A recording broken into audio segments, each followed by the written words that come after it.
Hey everybody, welcome to Buttonwillow. Today I had a really cool opportunity to ride this beast of a thing. This is the Lightfighter, created by Brian Wismann on my right here. Now Brian, is your day job is I'm the VP of product development with Zero Motorcycles. Zero Motorcycles. Yeah. So the guy's got chops in the electric game. It's been, how long's the Lightfighter been going on now for? Really it's been about two full years, and then maybe a little 6 months before that to get version 1 ready. So right. Let's say 2.5 years. Okay. Yeah, I mean, I'll tell you guys what it was like to ride in a minute. Dude, that thing's awesome! Tell us a little bit about sort of how it came about and the development of this. Yeah, I'll try not to go too far back, but I've been working with electric race bikes since 2009, Isle of Man, very first race there. Ran some really cool prototype teams with the Bramo team in 2011 and 12 and 13. And basically developed also some bikes that raced at the TT later in 2015 and 2016. But all of those bikes ended up being, they're very cool, very fast, but also very heavy. Yeah. And so this idea started kind of percolating as we were at track days doing testing, that what if you instead designed a bike to fit into this environment, the club racing environment? What would it need to be? And what we landed on was this idea of kind of a geometry first bike. So a bike that did all the things that good gas bikes do, but then brings the benefits of an electric powertrain to them to make the experience even better. Right. And so we've been working at it for a couple of years with the Lightfighter. It's got a linkage swing arm, it's got the battery and the motor positioned kind of optimally for center of gravity, and we've been working on improving the handling through tuning the frame flexibility. And so it's a work in progress, but we're really happy with where it's at right now. So this is version 2 now? This is version 2. So we raced in 2019, Troy Seahan, motorcycle.com, raced the bike with ARMA, the ARMA series. We had some great success there. And 2020, well, you know how 2020 went for a lot of people. We did manage to get the bike into a rear race and raced against some gas bikes, and that's really, we've raced against other electric bikes, but really we want to show that electric has come so far in the last 10 years that we think it's ready to race head-to-head with gas motorcycles. I mean, I think I was here when you guys raced it, and yeah, he wasn't that far off my Supersport time. I wasn't that pleased about it. Well, we want to make it to the front, so I think there's potential there, and the bike was designed to race against proper race prep Supersport bikes. Yeah, I mean, having ridden it today, it for sure has that potential. It's outstanding the way it goes. So let's have a bit of a pick apart some of the parts here. So the first thing that is one of the coolest things on this is that you have wheels made by an elevator company. Yeah, Thyssen Krupp out of Germany. They have lots of divisions. One of those divisions is their carbon components division. Not really well known stateside. They're hoping to change that in the near future. So luckily we were able to get our hands on this set of carbon braided wheels. They're beautiful. Yeah, they look fantastic. They're also incredibly stiff and incredibly light. They're the lightest wheel set I've ever held. And they help obviously to decrease the rotating mass, and we need to keep the weight off the bike. That's the reason why the bike's called the Lightfighter. We're trying to keep it light. Yeah. So we got Öhlins forks. These were 1098 Ducati forks? Yes, the FGRT 210 fork from the 1098. Yep. Okay. What Brembos are those? These are the P4 Superbike, so they're the full monoblock with the titanium piston. So that was like, that's the same era, 1098 era style stuff, is it, or is it a bit later? It's around that same era, that's right. Yep. Right. And then it's the Brembo T-slot 320 millimeter brake disc. Right, okay. Some pretty significant stopping power there. For those of you that are familiar with the Kramer, top half of a Kramer fairing right there. Yeah, we got creative, so we've had a good relationship with Kramer for these past 2 seasons.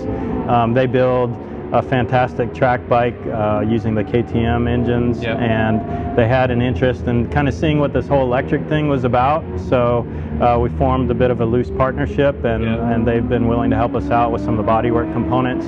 I don't think they knew I was going to hack it in half, but they've been totally cool to work with. Right. So now I guess we get into the nitty-gritty. First, this is the second generation frame? That's right. Yep. Yeah, it's a chromoly trellis tube frame designed by my partner Eli Schless up in Oregon. Yep. Also fabricated by him, so he does a lot of the fabrication on the bike. This is the second version. The first version we felt like was a little bit too stiff. We kind of erred on the side of caution for that first bike. Yep. And with Troy's input over that season, realized that maybe we had just made a bike that was a little too stiff. So this frame adjusts for that. It also makes some change to the geometry to allow for, in the future, quick swap battery packs. Oh yeah, okay. Right. So that gets us on to the real star of the show. Yep. The electric motor and battery here, electric motor here. Right. Talk us through it. So they're both custom. So the battery, we have a great relationship with Ferris Energy. They build EV car batteries. Where are those guys based? They're based out of Hayward, California. They have production in China and in Germany as well. They've just announced one of the biggest deals for a tier 1 automotive supplier for Daimler. So these are big time suppliers of lithium-ion batteries. So luckily we've got a relationship with them to get their great EV cells into the bike.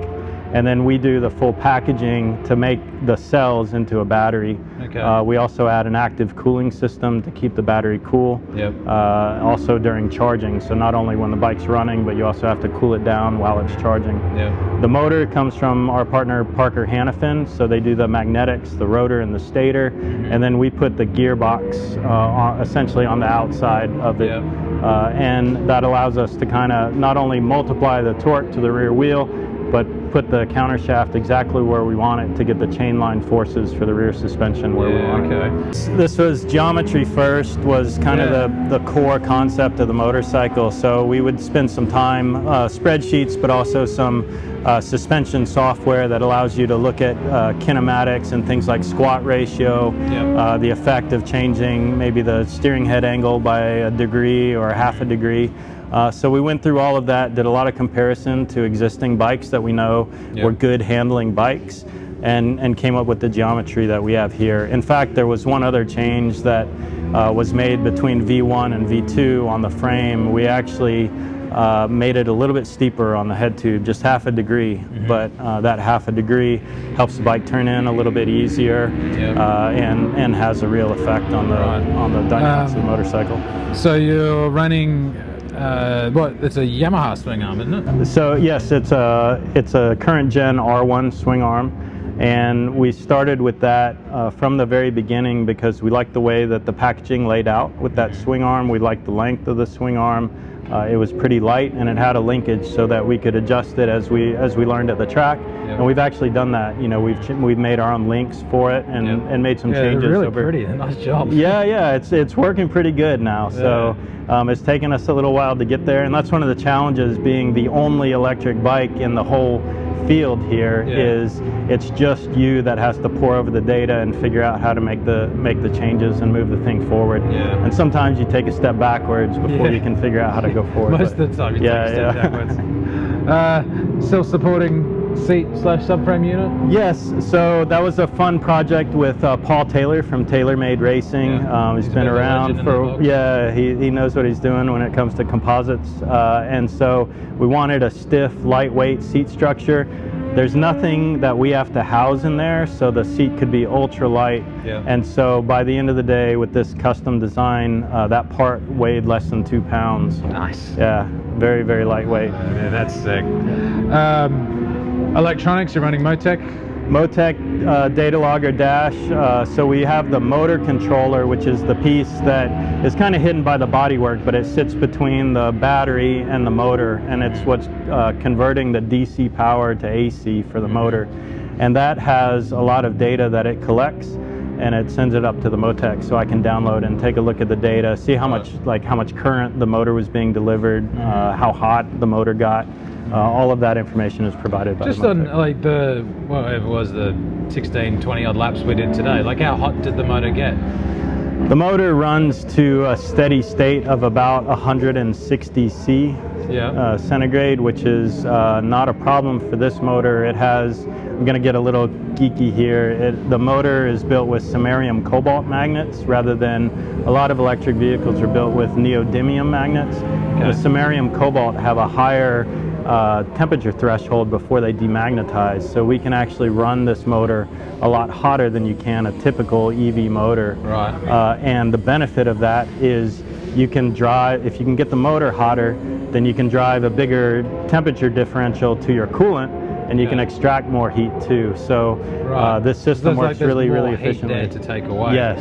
Right. Yes, exactly. So it's almost like the opposite then of a petrol engine. Right. In theory, like you want to keep it at the hotter you can make it, the more you can take away, the more power you can make. Yes.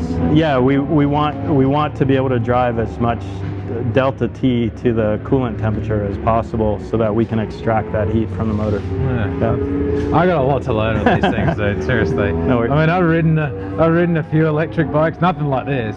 But yeah, I got so much to learn on this, especially if we're kind of in the infancy of the technology. You know, and that's, I mean, I hope that's a part of this project too, and why I like having the bodywork that's a little bit sparse so that people can see what's under there and understand how the thing goes together, because it's certainly, it's different than the internal combustion engine bikes, but it's not any more complicated. If you can figure out how those bikes work, and if you can figure out how to jet carbs and do things like that, you can definitely understand this stuff. Sure. Yeah, I figure if you figure out how to port a cylinder head real nice, like this is going to be a walk in the park for you. I mean, it's a blaster ride. I was absolutely blown away. It was fun to watch you out there. How good it was.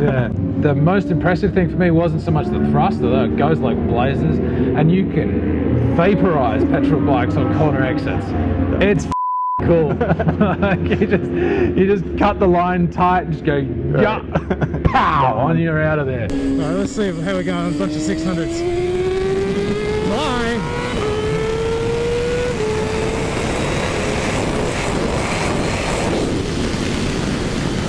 The most impressive thing for me was how nicely you can feed that torque in. Sure. Most electric bikes are very clunky in their throttle response. The way that thing sort of communicates, it's very petrol-like.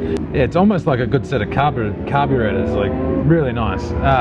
So that was impressive. How good the braking stability is as well is money. Like the way this thing talks to you on the brakes is so good. It's so stable. What about the left hand? Loved it. Yeah, that's the other thing. It's got a left hand rear brake. There's nothing down there, and it's a BMX mountain bike style, whatever. And I just love it. Like anybody, if you've ever ridden a thumb brake, you either love them or hate them. Right. And I just adore them. I wish every bike had them. But that's the first time I've ever ridden like a scooter setup type deal, like what Corey West had at Pikes last year. And he told me it's just the best thing he's ever had. So I kind of believe him. You're a believer now. Yeah, for sure. Makes a huge difference. But yeah, the way this thing talks to you on corner entry, and then when you get into the corner as well, I mean, the chassis setup is so nice, like it's just beautiful. It is a little Kramer-ish in that regard. Like Kramers are so good on the side of the tire, and they just go bang, bang, bang, that you just keep pushing harder and harder and harder until you throw it at the wall, like I did at Barber. Oops.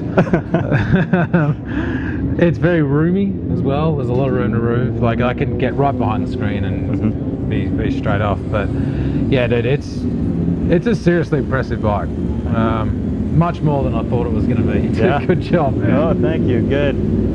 We like putting a skeptic on. Yeah. Oh, I mean, like I love petrol bikes and all that, but like I was saying, I really want someone to make a good electric bike. I mean, if we can put that in production, holy smokes. Mind you, you're probably going to have not very long range, so. Right. But yeah, we need to make quick release batteries so we can go endurance racing. I'll talk to some people. Yeah. I mean, thanks very much for that. Yeah. Thanks for riding it. So anyway, guys, look, that's a bit of a joyride on this thing. Stay tuned because there'll be some more updates on these things, and I'll hassle him to get on it, so don't worry about that. Really, really cool bike, and so cool to see someone building a good electric bike, like a speedy, fast, racy electric bike, and it's built in America too. You know, like all the good ones that we see, they're all over in Europe or they're in Japan or whatever. This is built right here, so good job, man. Thank you. Yeah, thanks for having us. And anyway, guys, if you like this, give us a thumbs up, hit the subscribe button, comments, all that stuff. I'll do my very best to get back to you. Those noisy petrol bikes are ruining my audio right now. Anyway, guys, until next time, thanks very much. Cheers.